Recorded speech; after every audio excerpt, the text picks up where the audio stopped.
Alright, about 53 thousandths into 4142 is what they call it. Basically 4140. That is what they call half hardened. Pretty impressed with how well it's cutting, actually. Sure thought it was going to be a lot harder to cut than that.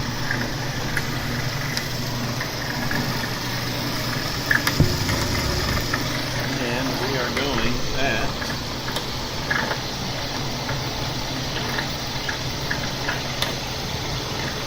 about 5 inches a minute. Cut pretty well. Pretty happy with what I see. 1 5/8. We're not quite a 16th in. Got a ways to go. On the CNC Master.